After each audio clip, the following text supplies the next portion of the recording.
There's something so comforting about quiet evenings at home, especially when they're entirely my own. Our house in a Seattle suburb is typically filled with sounds and busy routines. The kids, household chores, and endless work tasks keep things lively. But tonight was different. Jack, my husband, was away on a business trip, and the kids were staying with their grandmother. The rare quiet felt like a luxury I hadn't experienced in ages. I settled in front of my easel, took out my watercolor paints, and finally let myself sink into my favorite pastime. Painting was more than a hobby. It was like a doorway into a private world. Each brushstroke brought depth and light to the canvas, and I lost myself in the colors and textures as they came together. I had jazz playing softly in the background, and with each note, I felt myself relaxing a little more. This was exactly what I needed. The room was gradually fading into twilight, and the world outside was slowly darkening into a rich, deep blue. My focus was entirely on the page when, out of nowhere, I heard a knock at the door. Startled, I set my brush down and went to answer. Standing there was Mark, Jack's friend and work colleague. I hadn't expected company, but there he was, with a small, somewhat sheepish smile. He explained that he'd left his laptop charger here a few days ago, and he needed it back for an important work call that evening. I felt a strange warmth at the sight of him, as though his unexpected visit had interrupted more than just my quiet night. As I let him in, Mark glanced around and his eyes landed on my art supplies scattered over the table. "I didn't know you paint," he said, sounding genuinely surprised as he took in the brushes, the watercolors, and my unfinished sketches. It wasn't something I usually shared with others, not even with Jack. Painting was a little sanctuary I kept just for myself, almost a secret. Mark's curiosity was something I hadn't expected, and I found myself sharing more than I intended. I showed him a few pieces and explained how I'd always loved creating, how it calmed me, how it felt like a small escape from the usual day-to-day. I'd almost forgotten the feeling of talking about something I loved with someone who seemed genuinely interested, and that interest sparked something warm in me, a feeling I hadn't experienced in a long time. Our conversation was light and easy.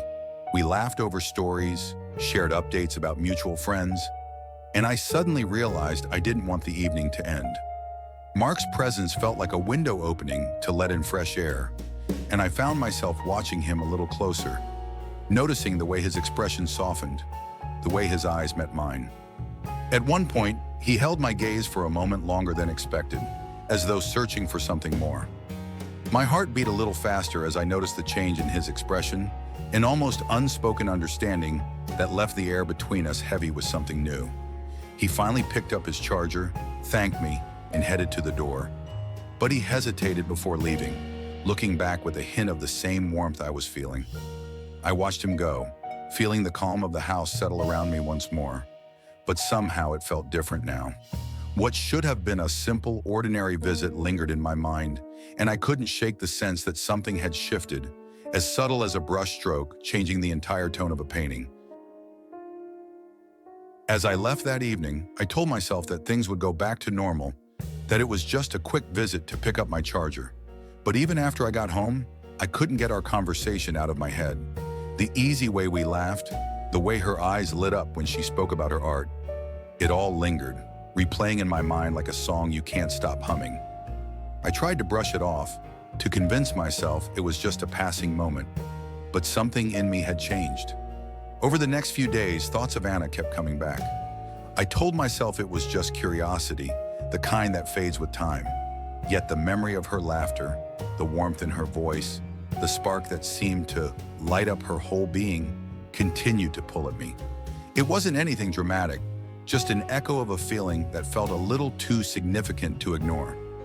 On impulse, I decided to drop by her place again, finding an excuse to check in. I thought maybe if I saw her again, I'd finally get the clarity I was looking for, a way to make sense of it all. Or maybe I was simply looking for an excuse, a reason to spend another evening in her company. When she opened the door, she seemed surprised but welcomed me in with a warm smile. We settled in her kitchen and I offered to make us some tea. The atmosphere was calm, familiar, but beneath it, I sensed a new tension, something unspoken hovering between us.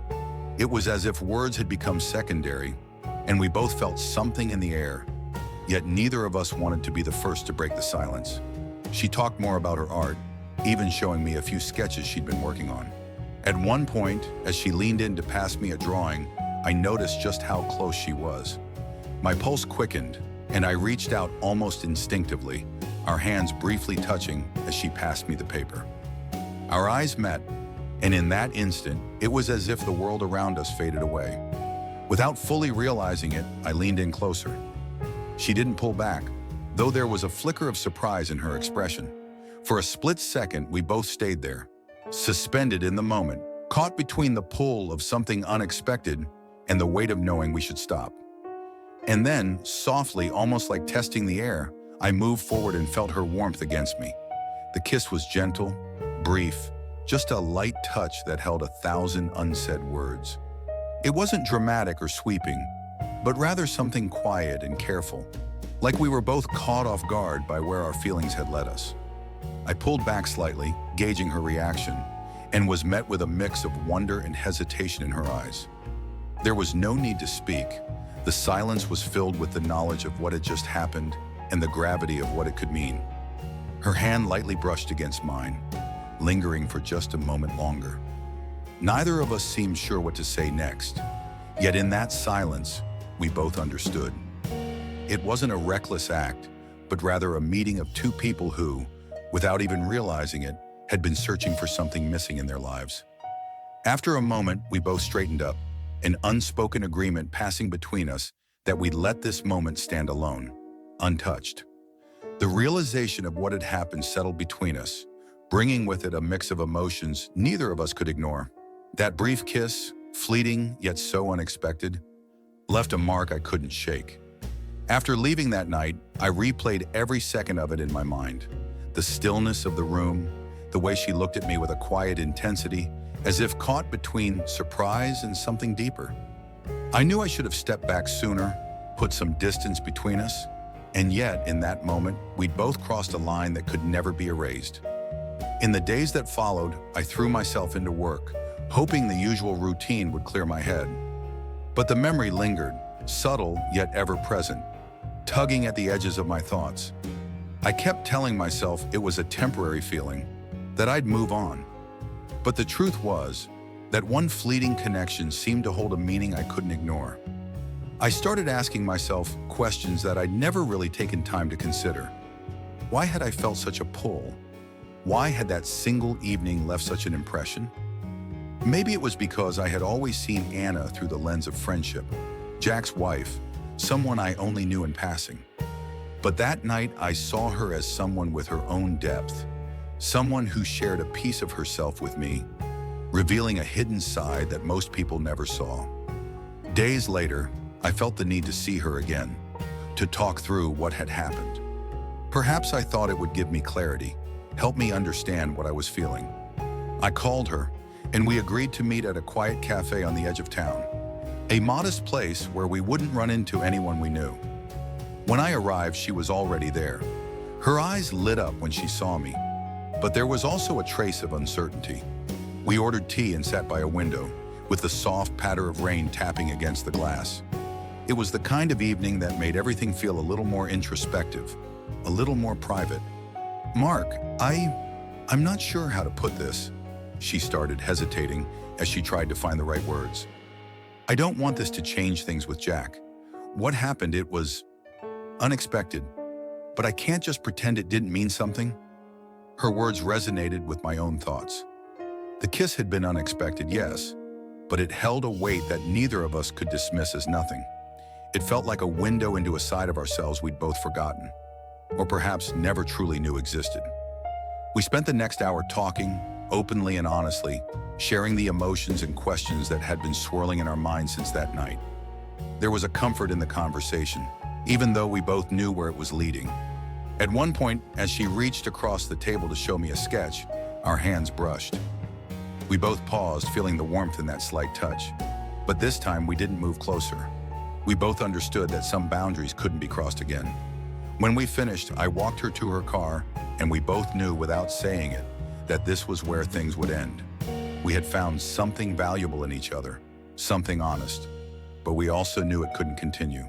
Standing there in the rain, we shared a silent farewell, an understanding that was both bittersweet and filled with gratitude. She drove away, and I stood watching her car fade into the evening, feeling a sense of closure.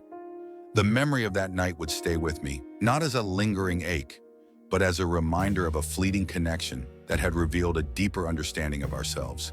As days turned into weeks, the memory of that evening with Anna slowly faded, blending into the rhythm of daily life. Yet beneath the surface, there was a quiet ache, a hollow feeling I couldn't quite shake. Even after our last meeting, where we decided that our paths needed to stay separate, I felt a lingering sense that something had been left unresolved. We'd made the right choice, I was sure of it. But emotions don't always follow the logic of the mind. One evening, tired after a long day, I found myself scrolling through old photos on my phone. There were snapshots with friends, colleagues, simple gatherings filled with smiles and laughter. Everyday moments that captured pieces of life.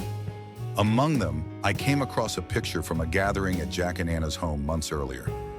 In that moment, none of us could have predicted the shift that would eventually happen. I paused on that photo, remembering the ease of those days, back before things got so complicated. Sitting there, I couldn't help but think about how often we see people only through the lens we're accustomed to, rarely considering the hidden depths that lie beneath. It made me realize how much we miss, how easily we accept surface-level roles until something or someone forces us to look a little deeper. Maybe this whole experience wasn't really about romance, but more about glimpsing an unfamiliar part of myself and of Anna that we both hadn't fully recognized before. This realization turned into a quiet conversation with myself.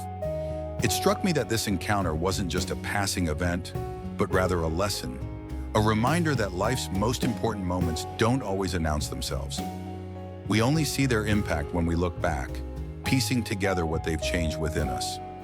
A few days later, I happened to see Jack again. He was as upbeat and animated as ever, sharing stories about a recent work project and his plans for the future. There was a certain steadiness in his voice, a confidence, and I felt a renewed sense of responsibility to protect that trust. As we chatted, I saw him not just as my friend, but as someone who, knowingly or not, had put his faith in me.